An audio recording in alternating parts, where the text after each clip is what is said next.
कराची के इलाके डिफेंस में फायरिंग, पुलिस एहलकार समेत 2 अफराद जाँ बहक, 1 जख्मी। जाँ बहक पुलिस एहलकार की खालिद के नाम से शनाख्त। SSP साउथ पीर मोहम्मद शाह का कहना है कि गाड़ी में सवार 2 अफराद ने फायरिंग की। हमलावर नशे में धुत थे। हमलावरों की फायरिंग से ड्यूटी से घर जाने वाला जवान जाँ बहक हुआ। हमलावर गाड़ी छोड़कर फरार हो गए।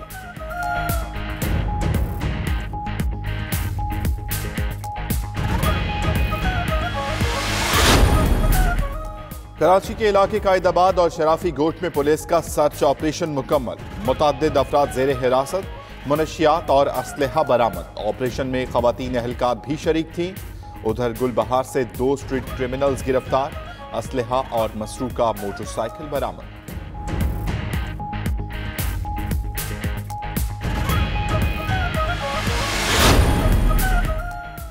लाहौर में वकला गर्दी, सीट बेल्ट और मोबाइल फोन की खिलाफ वर्जी पर वकला का वार्डन्स पर तशद्दुद। एक वार्डन की वर्दी फाड़ दी, दूसरे का मोबाइल फोन तोड़ दिया। वकला गिरफ्तार।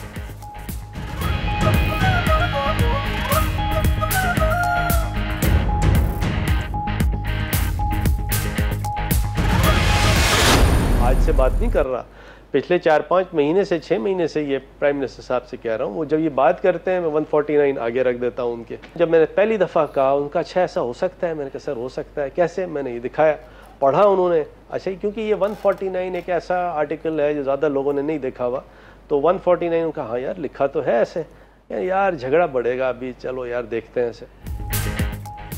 विफाकी वजीर कानून की वजीर आजम को सिंध में आईनी मुदाखलत पर कायल करने की कोशिशें।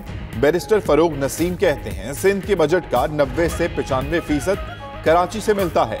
पीपल्स पार्टी बजट का 1-2% भी कराची पर खर्च नहीं करती। कराची से ज्यादती की जा रही है। वो 5-6 माह से आर्टिकल 149 के नफाज के लिए कह रहे हैं। इमरान खान कहते हैं इससे झगड़ा बढ़ेगा।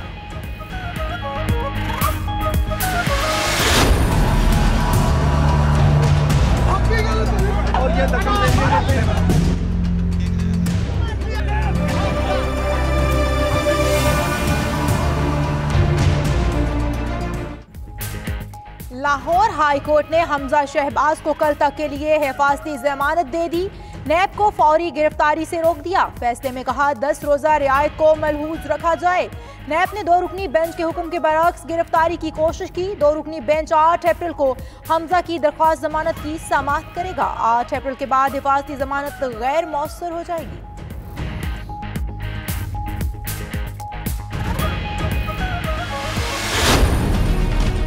ऐसी कौन सी मजबूरी थी, ऐसा कौन सा प्रेशर था, ऐसे कौन से मुहरिकात थे, एक दहशतगर्द की तरह मेरे साथ सलूक किया, घर की चादर 4 दीवारी का तकद्दुस पामाल किया। हमजा शहबाज की गिरफ्तारी के लिए नैब का 2 दिन में दूसरा छापा। हाई कोर्ट के अहकामात आने पर नैब टीम को खाली हाथ वापस जाना पड़ा। हमजा शहबाज कहते हैं वो नैब से नहीं डरते, मुल्क के मुआशी हालात डरा रहे हैं। नियाजी साहब ने 8 माह में मईशत का बेड़ा गर्क कर दिया, लोगों के मुंह से रोटी छीन ली, सरकारी अस्पतालों में इलाज महंगा कर दिया।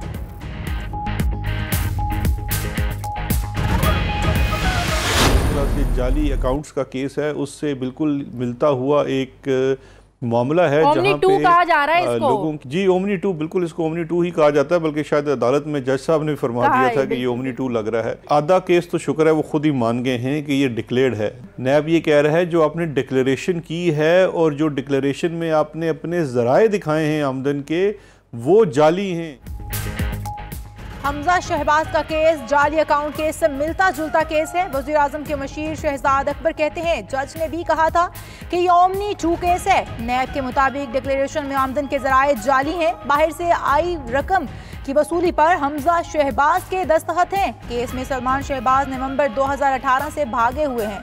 नून लीग आधा केस खुद मान गई।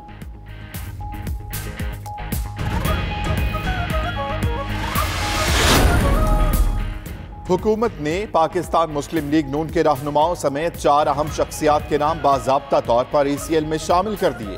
साबिक वज़ीर आज़म शाहिद खाकान अब्बासी, पंजाब असेंबली में अपोजिशन लीडर हमजा शहबाज, सलमान शहबाज और आफ्ताब मुबीन के नाम एग्जिट कंट्रोल लिस्ट में डाले गए। मिफ्ताह इस्माइल को बैरून मुल्क जाने से रोकने के लिए नाम टॉप लिस्ट में डाल दिया गया।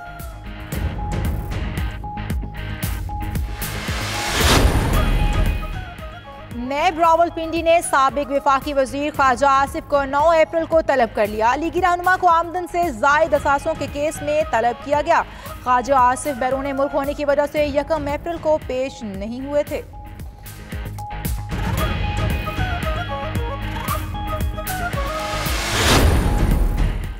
आसिफ जरदारी का इमरान खान पर खैरात के पैसों की चोरी का इल्जाम। कहते हैं इमरान खान को खेलना और चंदा इकट्ठा करना आता है।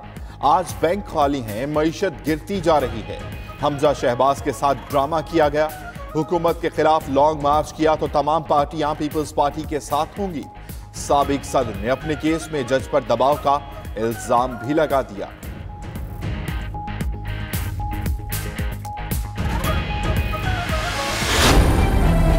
गैर जमहूरी गैर आईनी स्टेप लेना है तो ले ले, लेकिन कॉन्सिक्वेंसेस भी वही होंगे जो कि मुशर्रफ के साथ हो रहा है आजकल। 18वीं तरमीम ने पंजाब को दिया, बलूचिस्तान को दिया, सिंध को दिया, पख्तूनख्वा को दिया, वो उनको छीनने की कोशिश की जाए। पाकिस्तान पीपल्स पार्टी इसकी इजाज़त नहीं देगी और फिर हमारे लिए कोई ऑप्शन नहीं होगा, हमें उनको गिराना पड़ेगा।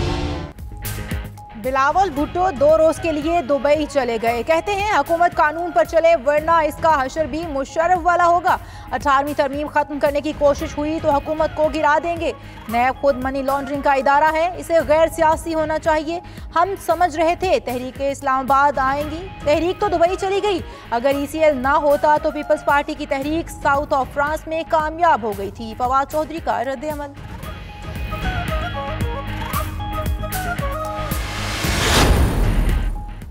जब सियासतदान के पास हराम की कमाई आ जाती है तो वो बुज़दिल हो जाता है। शेख रशीद फिर ऑपोजिशन पर बरस पड़े। कहा ये चाहते हैं लूटी दौलत का हिसाब ना हो, NRO हो जाए। मजीद बोले वजीर आजम 27 अप्रैल को चीन में रेलवे के ML1 मंसूबे के मुआहदे पर दस्तखत करेंगे। ट्रेनों में ताखीर के जिम्मेदार अफसरों को मुअत्तल कर दिया।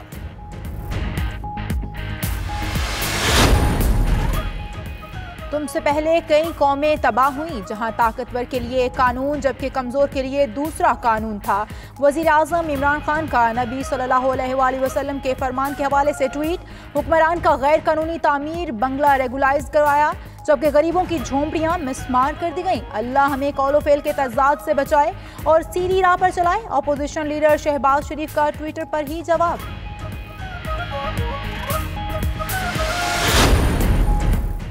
आर्मी चीफ जनरल कमर बाजवा से अमेरिका की कार्नेल यूनिवर्सिटी के तलबा के वक्त की मुलाकात। तलबा ने दौरे पाकिस्तान के मुताल्लिक तजुर्बात से आगाह किया। कहा पाकिस्तान खूबसूरत और पुरअमन मुल्क है। आर्मी चीफ ने पाकिस्तान और पायदार अमन के सफर पर ख्यालात का इजहार किया। कहा नौजवान मुस्तकबिल की क़यादत है, उनका हर शोबे में अहम किरदार होता है।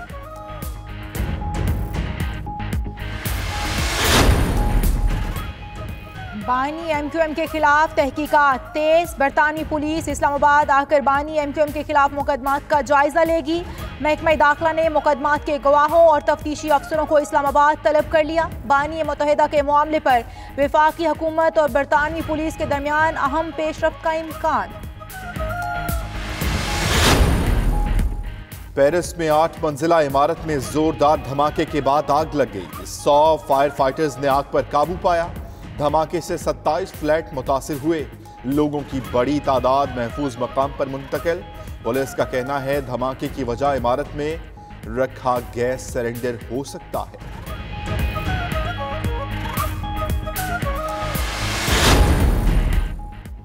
लीबिया के त्राबलिस एयरपोर्ट और उससे मुतासिल इलाकों पर हुकूमती कंट्रोल बहाल। लीबियाई नेशनल आर्मी के तर्जुमान का कहना है कि कसर बिन गशीर एयरपोर्ट पर मुकम्मल कंट्रोल हो गया है। अहमद मजरमार, रिजानजोर और माया जोहरा और अजीजिया को झड़पों के बगैर ही आज़ाद करवा लिया।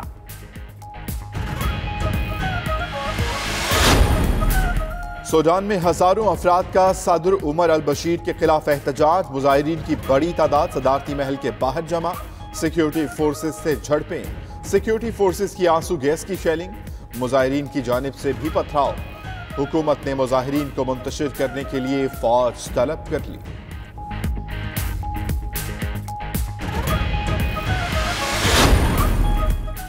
अमरीकी सदर का लॉस वेगास में खिताब, ट्रंप पनाह गजीनों को पनाह देने की बजाय उन्हें बुरा भला कहने लगे। अमरीकी सदर डोनाल्ड ट्रंप की सरहदी फोर्सेस पर भी तनकीद। उधर मेक्सिको में पनाह गजीनों के लिए मुश्किलात पैदा करने पर अमरीकी सदर के खिलाफ एहतजाज। मुजाहिरीन ने अमरीका और मेक्सिको के सदूर के पुतले भी जलाए।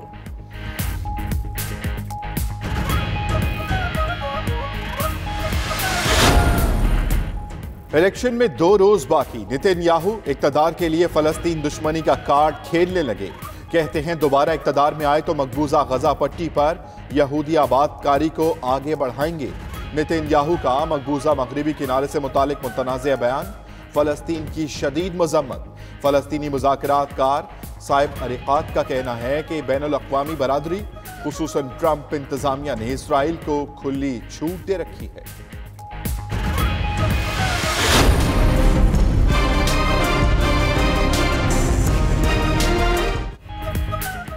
और सेहतमंद जिंदगी के लिए अच्छी नींद और वर्जिश जरूरी। पाकिस्तान समेत दुनिया भर में आज सेहत का दिन मनाया जा रहा है। पाकिस्तान में खुराक अच्छी, अस्पतालों में इलाज की बेहतर सहूलियात, हर गुजरते दिन सेहत के शोबे का बुरा हाल।